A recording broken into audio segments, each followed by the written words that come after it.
Was this you in high school? You were sad, you were ugly, you were alone. Those were not insults, they were observations. But fear not, as you have now escaped the hormonal hellscape that is high school, no longer surrounded by your clout-chasing peers. You will now be entering an intellectual land of Socratic dialogue, discussing riveting topics such as Big Chungus. You'll finally have peers that tolerate your sad little acoustic guitar music. This is college, where things get better. Trust me. Trust me. Trust me. Trust me. Trust me. Trust me. Trust me. Trust me. Trust me!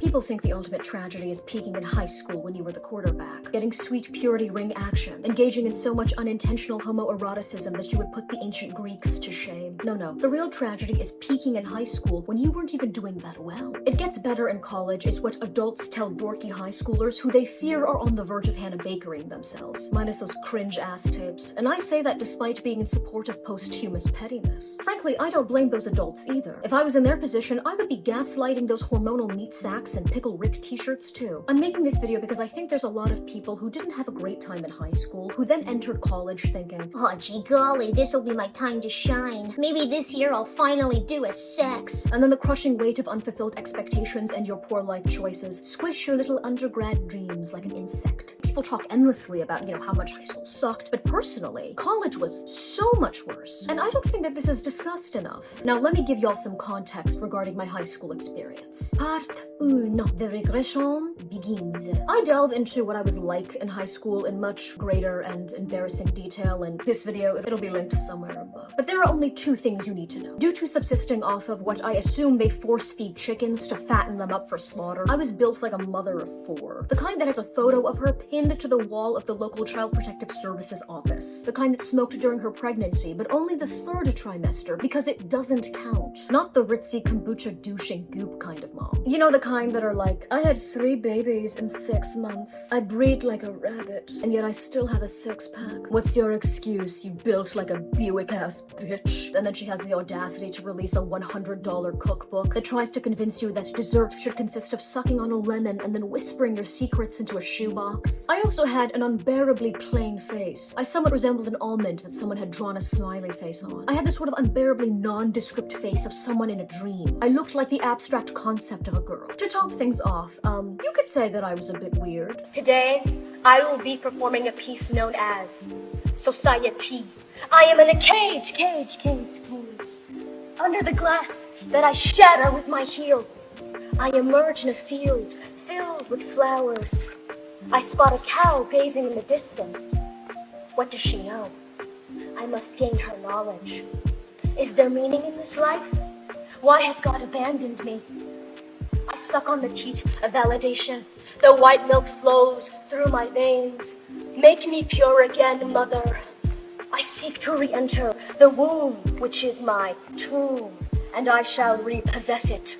Admittedly verging on annoying, in the way that all theatrical but barely talented children are. Nothing's changed in that department, because I believe in consistency. Now, I only mention this because being considered attractive and likable are the 2 characteristics that will get you far, not just in high school, but in life. The cliche that the popular kids peak their senior year, and that all the nerds go on to be super successful and have big titty goth girlfriends that laugh at all of their Futurama references, is a lie they tell scrawny losers so that they don't dump anthrax into the school's air vents. This is only further perpetuated by Hollywood screenwriters who were most likely dorks as teenagers. No one so much as accidentally grazed their wieners, and my goodness, did they never get over it. The unsatisfying reality is that a lot of popular kids turn out just fine, oftentimes even better than their nerdy and outcast classmates. And usually, they weren't even that mean. You might not even have a good reason to hate them. Maybe this is because I went to a relatively progressive Catholic high school in the 2010s. So I can't speak to what it was like if you attended a hick school where the mascot was an AK-47 holding up a smaller gun, or you graduated pre-9/11. By the time that I was a teenager, being an unapologetic bigot where you were shoving kids into lockers and yelling slurs at them would have just made everyone think that you were an asshole. No one would have gone, oh my gosh,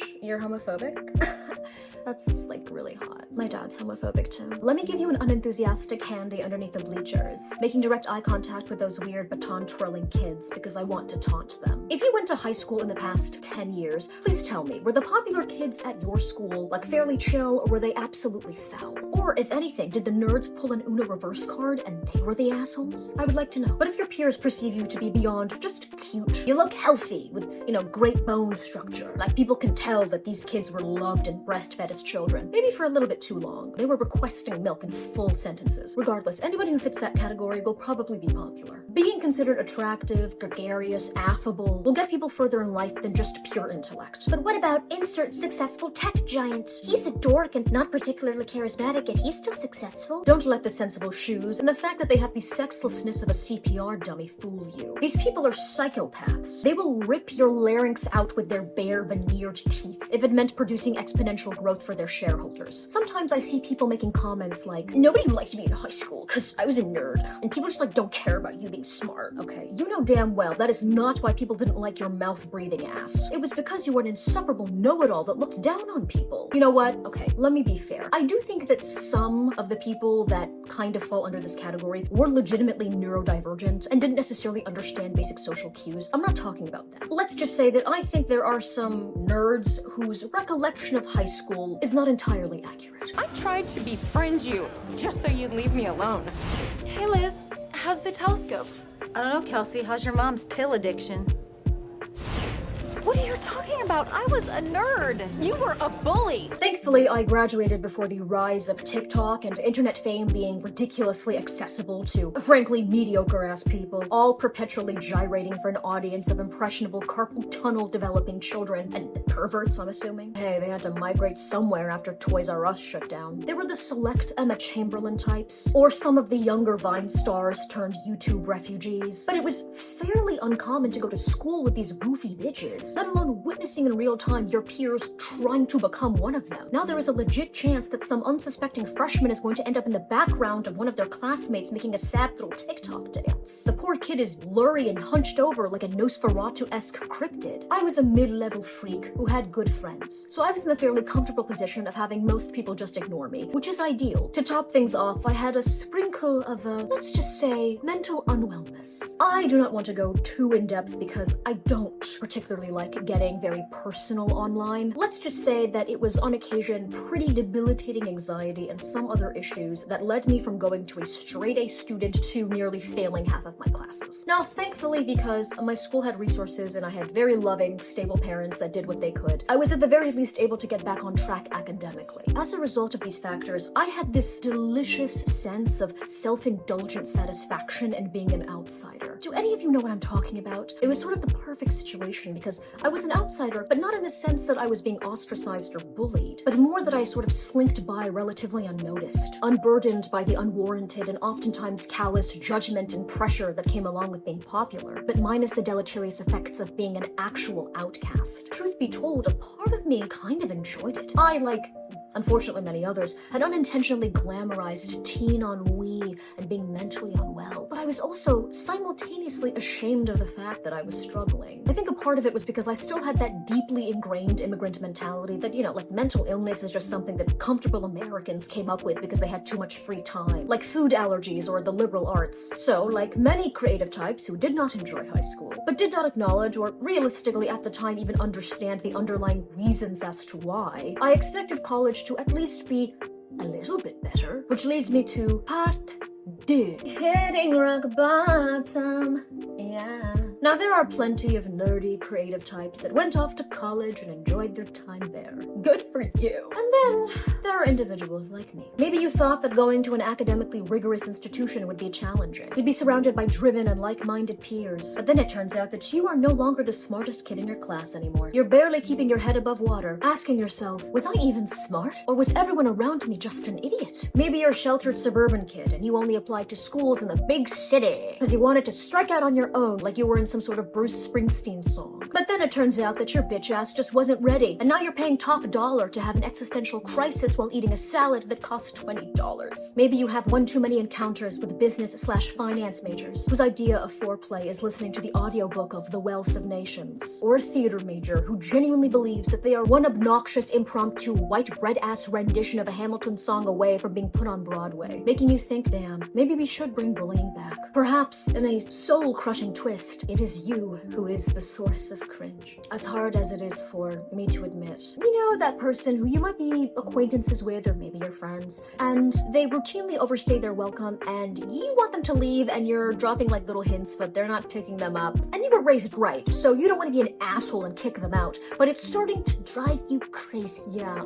I was the one who couldn't pick up the hint. Oh my god, it just makes me want to vomit when I think about this period of my life. I'm pretty sure that I apologized to some of these people at the end of the year, but I still feel bad because, you know, they were nice people. So to anyone that I inconvenienced or made feel uncomfortable from about 2017 to 2020, but especially my freshman friends and roommates for all the head-ass things that I said and did, my sincerest apologies. Like, I wasn't well. That's not really an excuse, but it is an explanation. Now, to be clear, there was no predatory #MeToo violation of boundaries going on. I have some frickin' decorum. It was more that, you know, I was like a musty killjoy in a windbreaker. I love that I apologized to 6 to 8 people who, they're probably never gonna see this. They have lives. Let's move on. Maybe your diet resembles that of a spoiled 8-year-old on their birthday. You genuinely do not understand how you don't have scurvy. Maybe you start indulging in certain substances a bit too frequently. It's not a chemical addiction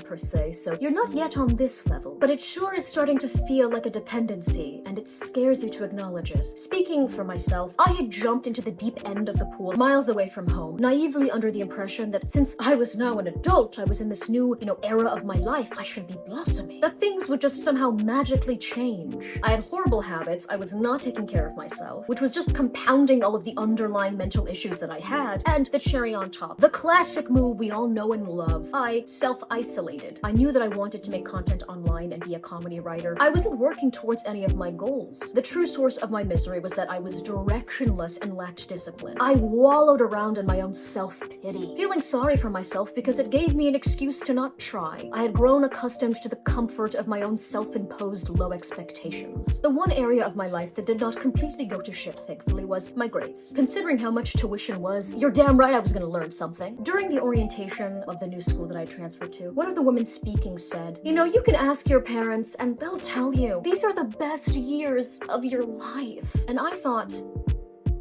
excuse me? This is the peak? Let me see life's receipt. I want to talk to the manager. I had turned into an existential Karen. Now, I don't know about you, and I can only speak for myself here, but I think a lot of people might be able to relate to this. When you have an adolescence that isn't necessarily abusive or Dickensian, but you never truly felt comfortable in your skin, you never dated, not many people showed interest in you, or you never had any of the supposedly monumental experiences of young adulthood that are more influenced by pop culture than reality, you can tend to feel gypped, like, where the heck was my Taylor Swift romance with stock photo man number 45? Where was my John Hughes-esque triumphant moment? Where was my Mean Girls-inspired death scare? Even if it isn't necessarily something that dramatic or specific, you can't help but feel...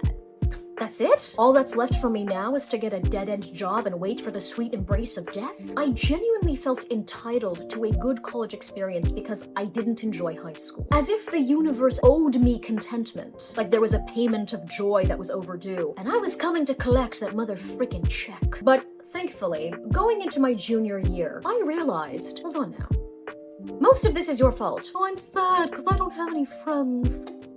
Bitch, you don't go anywhere. You don't join any clubs. You don't talk to anyone. You flat out ignore your old friends and your family who you're fortunate enough to have as a lifeline. What do you expect? For new friends to just synthesize out of the empty water bottles in your room like genies for the cripplingly lonely? Oh, I just feel like shit and tired all the time. Well, maybe try not treating your body like a waste dispenser. Consume a vegetable every once in a while. And maybe if you didn't sleep either too much or too little, you wouldn't feel so lethargic and foggy all the time. I'm frustrated by how crusty I look. Every plant I walk by dies. I'm sucking the moisture out of the air with my dry-ass skin. The local townspeople think there's been an infestation of locusts. I've reached biblical levels of ashiness. Maybe wash your face once in a while. Moisturize. Stop dressing like you just left the maternity ward. I'm unfulfilled creatively and I'm scared I'm not reaching my potential. Okay, so you're not writing. You're not creating anything. You're not joining any comedy groups on campus. You're not stepping outside of your comfort zone. You're not trying. Now I eventually stopped yelling at myself in the mirror when my RA texted me. Shut the actual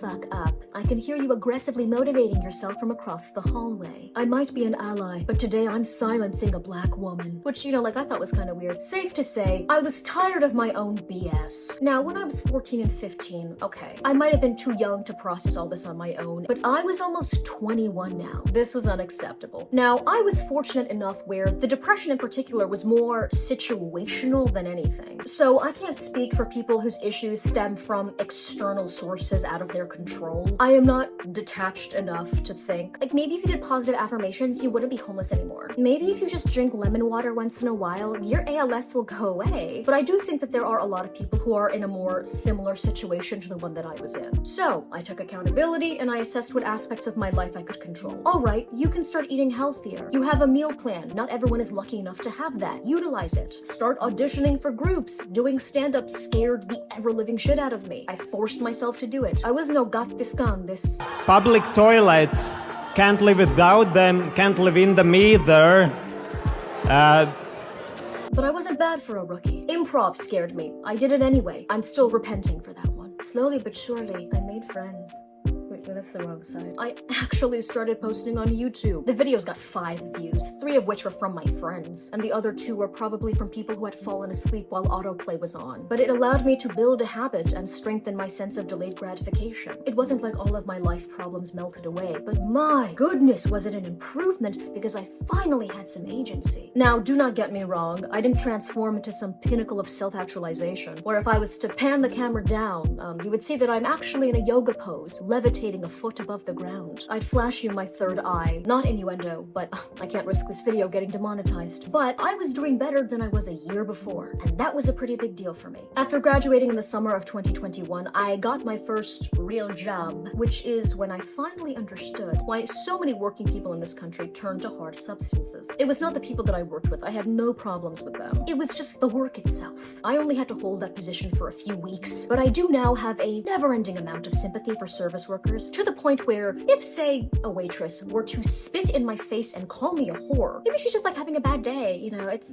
probably the lunch shift. Very serendipitously, I blew up on TikTok around this time. I talk about that experience and being a full-time content creator and the sort of crushing reality of being a D-list internet celebrity in this video. After I had achieved my dream, kind of, I was still in the same mindset that I had entering college. Don't worry, I'm not gonna pull up, I achieved my dream, and I'm still sad. Wah, wah. It's more that I still had all of these preconceived notions and expectations for this period in my life. Sort of like, you know, well, I'm in my 20s now and I have a job I like. Plus I didn't have the greatest, you know, collective time in college. I wasn't engaging in the same chronic self-pity anymore. I wouldn't necessarily describe it as entitlement either. It's more that I still believed in this idea that life has this one definitive peak, and, well, if it was in high school or college, then I guess it has to be now when I'm still like in my, you know, early 20s. You know, your peak when your life will be the best that it will ever be, based on what exactly? To even say that you have like a definitive, clear and distinct peak is to imply that everything afterwards is this gradual, sad decline into eventually drooling into your oatmeal in a hospice bed with the Big Bang Theory playing on the television. The real tragedy is that you're too feeble to change the channel. The last thing that you hear on this earth is bazinga.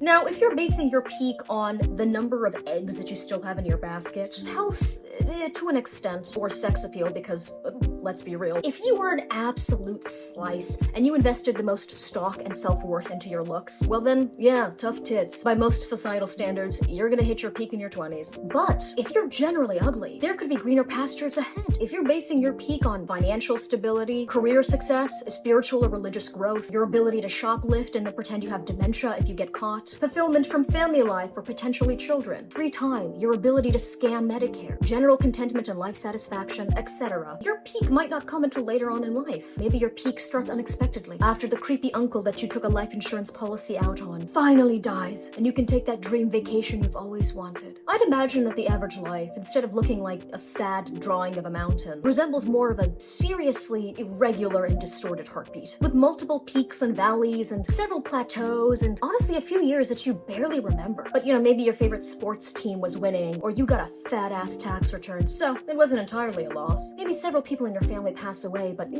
were kind of the culty side, and truth be told, you didn't really like them all that much, but you keep this to yourself during the funeral. Because at this point, you're too old to be starting family drama. Who are we kidding? No, you're not. Is that really how I'm going to end this video? Life is up and down sometimes, like a Ferris wheel, but you gotta learn to enjoy the ride. What am I, an inspirational caption on a fitness model's Instagram post? I don't like this. Hey, editor. What's up? I don't know how to end this video. Frankly, I'm having a difficult time understanding what someone would even gain from this. Well, maybe you just wanted to vent and other people who feel the same way can relate to it. Who knows, they might have even been motivated by that weird part where you yelled at yourself like some sort of femme Gary V. Not everything has to have a thesis, you dork. I don't know, I still kind of want to end this on a more heartfelt note. Why? Nobody watches this far into videos anyway. You could literally start reciting Hitler quotes and no one in the comment section will mention it. And not the inspirational ones either. Oh my gosh, never mind, you're no help. Bitch, you summoned me! So in conclusion, lower your expectations. No, sometimes things are bad, and then it gets worse, but then it gets better, but then sometimes it gets worse again. Jeez, you are bad at this. Were you watching me the whole time? Yeah. What do you think an editor does? I mean, I am also technically a voyeur, but, I do that in my spare time, like a consummate professional. Are you just gonna judge me or what? No, writer over here just sharded out a script for you to try. Okay. Now, I hate to get sincere, because I think emotions are for the weak and also the Italian, but I do believe there is light at the end of the tunnel. Sometimes it's a security guard shining a flashlight at you, reprimanding you for trespassing. As you should, proud patriot. Private property is a myth, unless it's mine. But sometimes the light is hope. It's a future that through maturity and basic self-improvement might turn out better than you expected. Filled with contentment, warmth, enveloping warmth, tiny legs, spiders crawling all over you. You're on PCP. Thank you for watching. Shout out to my top patrons. I appreciate you. No, honestly, thank you. Y'all have been with me through some pretty dark times. I'm sorry, I really don't like to get emotional by it. I'm just kidding. I had my tear ducts removed back in 2021. It left me in a crippling amount of debt. If you would like to join my Patreon, the link is in the description and on screen. Thank you to my other lovely patrons. Your names should be scrolling on screen as I speak. Bye.